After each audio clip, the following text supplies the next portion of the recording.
आप सभी को नमस्कार। एक बार फिर सामाजिक अध्ययन की क्लास में आप सभी का स्वागत है। आज हम अध्याय सेकंड धार्मिक तथा समाज सुधारक आंदोलन पर चर्चा करेंगे, जिससे के अंतर्गत ब्रह्म समाज, प्रार्थना समाज, आर्य समाज, रामकृष्ण मिशन आदि के बारे में चर्चा करेंगे। सर्वप्रथम हम ब्रह्म धार्मिक तथा सामाजिक सुधार आंदोलन के बारे में चर्चा करेंगे। 19वीं शताब्दी में भारतीय समाज आर्थिक अंधविश्वास एवं सामाजिक कुरीतियों से जकड़ा हुआ था। हिंदू समाज बुराइयों, बर्बरता एवं अंधविश्वास से ओतप्रोत था। भारत में 19वीं शताब्दी में जाति प्रथा, छुआछूत, सती प्रथा, बाल विवाह, बहुपत्नी विवाह, कन्या वध, अंधविश्वास, निरक्षरता आदि अपनी चरम सीमा पर थी। इन कुरीतियों के उन्मूलन हेतु विभिन्न धार्मिक एवं सामाजिक आंदोलन चलाए गए। इन धार्मिक एवं सामाजिक आंदोलन का विस्तृत विवरण निम्न प्रकार है। नंबर 1, हम बात करते हैं ब्रह्म समाज। ब्रह्म समाज राजा राम मोहन राय ने 20 अगस्त 1828 को कोलकाता में ब्रह्म समाज की स्थापना की। उन्होंने भारतीय समाज एवं धर्म में व्याप्त कुरीतियों को दूर किया।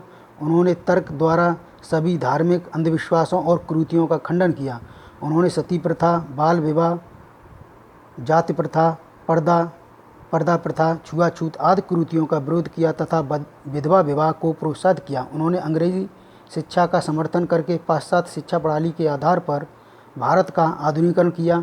उन्होंने प्रेस की स्वतंत्रता पर बल दिया और विचारों की अभिव्यक्ति की स्वतंत्रता पर बल देकर प्रेस को एक नई दिशा प्रदान की।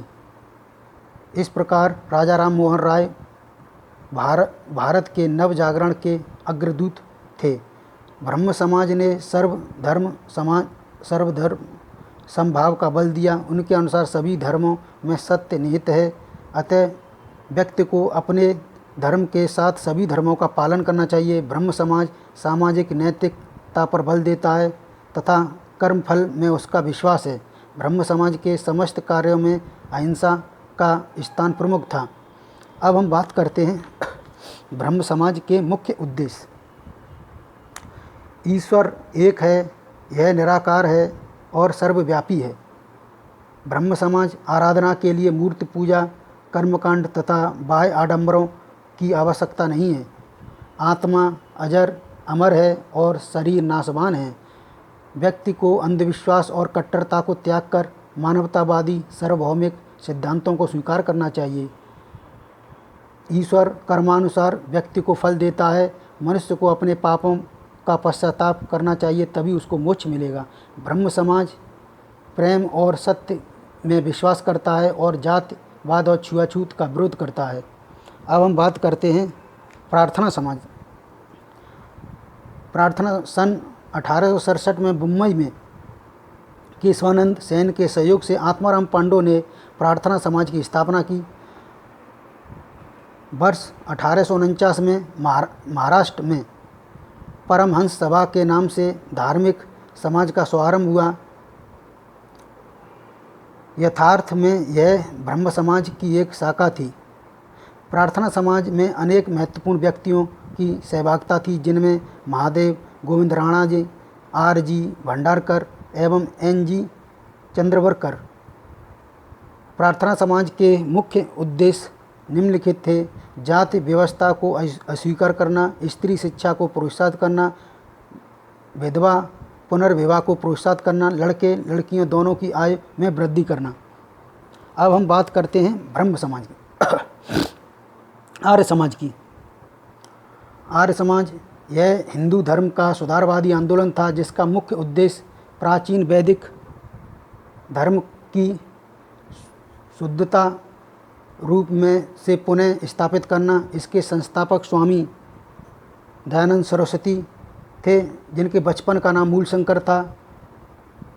इनका जन्म गुजरात के मारवी नामक स्थान पर एक ब्राह्मण परिवार में हुआ था। वे सत्य की तलाश में लगभग 15 वर्ष तक इधर से उधर भटकते रहे। 1875 में उन्होंने मुंबई में आर्य समाज की स्थापना की। बाद में इसका मुख्यालय मुंबई से लाहौर स्थानांतरण कर दिया। आर्य समाज में स्वामी विवेकानंद के विचार एवं चिंतन का प्रकाशन उनकी पुस्तक यथार्थ प्रकाशन में हुआ। उन्होंने वेद को सच्चा एवं सभी धर्मों से हटकर बताया। उन्होंने कहा है कि वेद भगवान द्वारा प्रेषित हैं और समस्त ज्ञान के स्रोत हैं। दयानंद सरस्वती ने वेद की शिक्षा मथुरा के एक अंधे गुरु स्वामी ब्रजानंद से ग्रहण की थी। आर्य समाज ने लड़कों के विवाह की आयु 25 वर्ष तथा लड़कियों की आयु 16 वर्ष निर्धारित की थी। इस अवसर पर दयानंद ने हिंदू प्रजाति को बच्चों का बच्चा की संज्ञा दी। उन्होंने अंतर विवाह तथा विधवा पुनर्विवाह का समर्थन किया। उन्होंने स्त्री समानता की वकालत की। आर्य समाज के अनुसार परम ईश्वर एक है, सबको उसकी समान उपासना करनी चाहिए। ईश्वर की उपासना से आध्यात्मिक चिंतन का सर्वश्रेष्ठ स्थान है। ईश्वर निराकार है, इसकी मूर्ति पूजा नहीं करनी चाहिए। अब हम बात करते हैं आर्य समाज के मुख्य उद्देश्य। आर्य समाज के मुख्य उद्देश्य निम्न है। सत्य और ज्ञान का आदि मूल परमेश्वर है। वेद ही ज्ञान के स्रोत हैं, इसलिए उनका अध्ययन करना चाहिए। सत्य को ग्रहण और असत्य को त्यागना चाहिए। सबसे महत्वपूर्ण धर्मानुसार उचित व्यवहार करना चाहिए। अविद्या का नाश और विद्या में वृद्धि करना चाहिए और सभी को वेदों की तरफ लौटना चाहिए। उन्होंने ये नारा दिया था। और व्यक्ति को स्वार्थ, सामाजिक एवं सर्वहित नियम पालन करने में व्यस्त रहना चाहिए। अब हम इसके बाद रामकृष्ण मिशन, थियोसॉफी सोसाइटी और धार्मिक आंदोलन की दूसरे वीडियो में चर्चा करते हैं। Thank you.